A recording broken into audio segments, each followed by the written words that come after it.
Bonjour, bienvenue dans notre leçon de vocabulaire jouer avec la langue, jouer avec les mots. C'est en rapport avec les textes de poèmes que nous avons déjà vus. Donc, première activité, lis le poème ci-contre, relève les associations de mots inattendus, explique ce qui te semble inattendu ou inhabituel. Donc, le texte. La neige, voyez-vous la neige danser sous la lumière du réverbère? Qui donc peut bien oser déchiqueter la page du ciel en confetti de papier blanc? Donc la question elle est claire. Qu'est-ce qui semble inattendu dans ce petit poème? C'est la neige, il s'agit bien de la neige qui tombe, d'accord? Alors, comment on l'a montré ici la neige, comment on l'a comparé. Alors c'est le ciel qui se déchiquette, la page du ciel qui se déchiquette. D'habitude on déchiquette une feuille en confetti de papier blanc. Alors les flocons de neige, ils sont comparés ici à des confettis de papier blanc. Donc voilà la réponse. Il y a deux passages, deux vers qui sont inattendus et inhabituels. Dans l'exercice numéro 2, coche les phrases qui associent la neige à une action inhabituelle. Donc, la neige virelotte dans le faisceau de lumière du réverbère, c'est-à-dire, vous connaissez bien le réverbère, on l'a déjà vu dans le texte du poème, la chanson du vitrier. C'est une lampe dans la rue, donc lorsque la neige elle tombe, elle virelotte dans un faisceau de lumière, donc ça existe. La neige s'illumine sous le regard laiteux de la lune. La neige elle s'illumine. La neige pleure des pétales de sucre sur le jardin endormi. Là, est-ce que vous êtes d'accord qu'il s'agit d'une action inhabituelle? La neige pleure. La neige recouvre le village d'une poudre scintillante.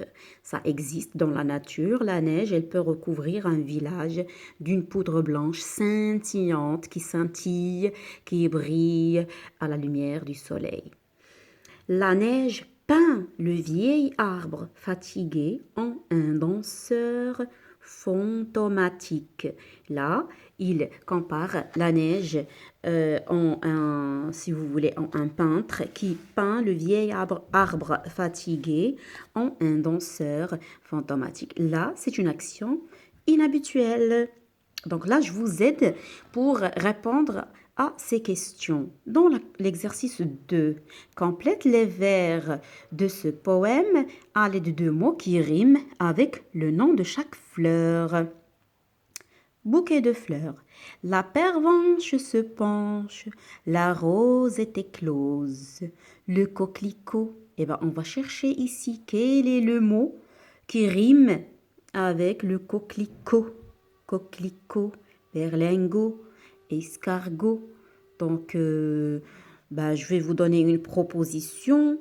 Le coquelicot est aimé des escargots. D'accord? Pour l'anémone, c'est une fleur. L'anémone, c'est une fleur de l'automne. C'est une fleur qui chantonne. C'est une fleur qui chantonne. Je dirais moi, l'anémone est une fleur qui chantonne en automne. Voilà. Et pour le tournesol, que fait le tournesol? Il y a le rossignol, il y a le parasol.